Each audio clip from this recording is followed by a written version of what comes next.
अत्यंत गंभीर अशा प्रकारची घटना आहे आणि अत्यंत दुर्दैवी आहे। इतकं मोठं होर्डिंग पडल्यामुळे मोठ्या प्रमाणात लोक खाली दबले, लोकांना बाहेर काढलेलं आहे, काही लोकांवर उपचार चाललेले आहेत, काही डेथही या ठिकाणी झालेले आहेत, पण अजूनही लोक आतमध्ये असण्याची शक्यता असल्यामुळे आणि पेट्रोल पंप असल्यामुळे अतिशय केअरफुली त्या ठिकाणी कापणे आणि लोकांना बाहेर काढणे अशा प्रकारचं हे रेस्क्यू ऑपरेशन चाललेलं आहे। त्यामुळे आता सगळा फोकस जो आहे हा रेस्क्यू ऑपरेशनवर त्या ठिकाणी राहील। प्रत्येक व्यक्ती जो कोणी आत संभवित आहे अशा प्रत्येकाला बाहेर काढतपर्यंत हे रेस्क्यू ऑपरेशन या ठिकाणी चालवलं जाईल। पण प्रायमा फेसी अनेक अनियमितता या ठिकाणी दिसत आहेत। माननीय मुख्यमंत्र्यांची चर्चा करून आम्ही या संदर्भात एक उच्चस्तरीय चौकशी देखील सांगितलेली आहे, ती अनाउन्स केलेली आहे।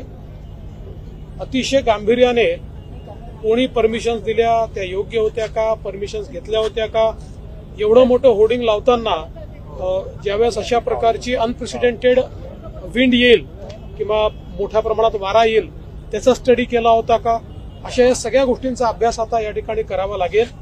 मला अशी देखील माहिती आहे की काही नोटिसेस देखील त्याला सर्व झाल्या होत्या, मग त्याच्यावर का कारवाई झाली नाही, या सगळ्या गोष्टी आता या ठिकाणी पाहण्यात येतील आणि या सगळ्या गोष्टीचा अभ्यास करून आवश्यकता असेल तर सदोष मनुष्यवधाचा गुन्हा देखील या संदर्भात दाखल केला जाईल। कारण अशा प्रकारे लोकांचे जीव धोक्यात घालणं हे मला असं वाटतं की कुठेच खपवून घेतलं जाणार नाही। यासोबत माननीय मुख्यमंत्री महोदयांनी मुंबईमध्ये जेवढे मोठे होर्डिंग्स आहेत त्याचं इमिजिएट ऑडिट करण्याचे देखील त्या ठिकाणी आदेश दिलेले आहेत। कारण आत्ताच्या परिस्थितीमध्ये आपण पाहतोय की बेमोसमी वारे हे खूप मोठ्या प्रमाणात येत आहेत। अशा प्रकारचे वारे या दिवसांमध्ये कधी येत नव्हते, पण हे क्लायमेट चेंजमुळे आपल्याला ते वारे मोठ्या प्रमाणात पाहायला मिळत आहेत। अजूनही काही अलर्ट्स आपल्याकडे वाऱ्यांच्या संदर्भात येत आहेत आणि म्हणून अशी दुर्घटना दुसरीकडे कुठे होऊ नये या दृष्टीनं तात्काळ हे ऑडिट करायला सांगितलेलं आहे। त्या टीम्स देखील बीएमसी लगेच डेप्यूट करते, उद्यापासून ऑडिट सुरू करून विशेषतः पहिल्या टप्प्यामध्ये जेवढे लार्ज साईज होर्डिंग्स आहेत त्या होर्डिंग्सचं ऑडिट त्या ठिकाणी केलं जाईल आणि जे काही लोक आता आतमध्ये असण्याची शक्यता आहे त्यांना काढण्याचीच प्राथमिकता असेल। ज्या लोक मृत्युमुखी पडले, खरं म्हणजे त्यांचा जीव काही आपण परत देऊ शकत नाही, पण माननीय मुख्यमंत्र्यांनी त्यांच्या परिवाराला मदत देण्याची घोषणा त्या ठिकाणी केली है। सर, हिंदी में जानना चाहेंगे कि आज जिस प्रकार से दुर्घटना हुई उसके बाद क्या कड़े कदम जो उठा रही है गवर्नमेंट? देखिए, एक प्रकार से ये बहुत ही दुर्दैवी इस प्रकार की घटना है जिसमें बड़ा होर्डिंग यहाँ पर पेट्रोल पंप पर गिरा और नीचे जो गाड़ियां थी वो गाड़ियां उसमें ट्रैप हुई। कई लोगों को अभी बाहर निकाला जा चुका है और कुछ डेथ्स भी इसमें हुई है। लोग अभी भी अंदर होने की संभावना है।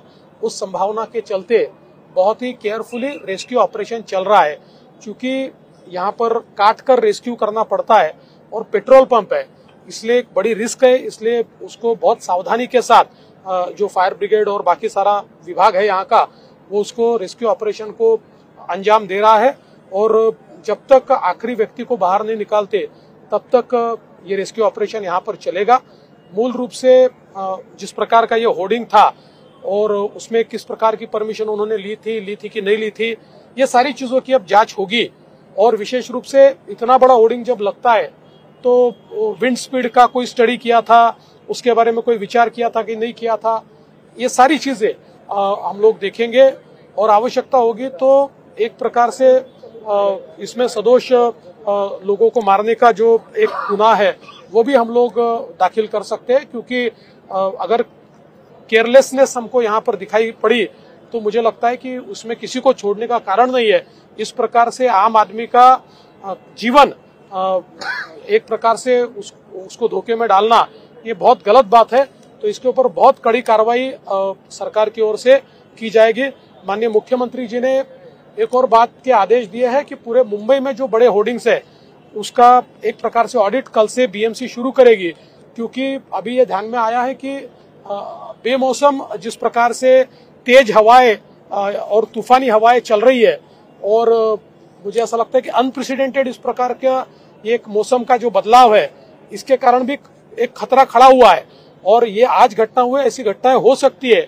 इसके मद्देनजर इस प्रकार का खतरा कहाँ है उसको ढूंढकर उसको उससे पहले मिटिगेट करना, ये भी एक प्राथमिकता हमारी होगी, हम उसका प्रयास सर, करेंगे। ये होर्डिंग के मालिक कौन थे, उसके बारे में कुछ जानकारी मिली? देखिए, वो सारी जानकारी है और उसके ऊपर पूरी कड़ाई से कार्रवाई होगी। मुंबईमध्ये वारंवार अनधिकृत होर्डिंगचा जो आहे तो वो मान्य करते हैं, क्या उसके ऊपर कोई कार्रवाई होगी अधिकारी के ऊपर, जीएमसी हो या फिर? देखिए, जिसने जिसने कोताही की है उन सब के ऊपर कार्रवाई होगी। अनधिकृत होर्डिंगचा वारंवार प्रश्न मुंबई महानगरपालिकेमध्ये आहे. ह्या होर्डिंगला जी परवानगी होती त्याच्यापेक्षा जास्त उंचीचं होर्डिंग बनवण्यात आलं होतं. म्हणूनच ऑडिट करायचं सांगितलेलं आहे. अनधिकृत होर्डिंगवर या ठिकाणी कडक कारवाई केली जाणार आहे आणि आवश्यकता पडली तर आताच्या घटनेकडे पाहता नेहमी आपण कारवाई करतो त्याच्यापेक्षा कडक सेक्शनमध्ये अनधिकृत होर्डिंग्सवर कारवाई केली जाईल. एबीपी माझा, उघडा डोळे बघा नीट.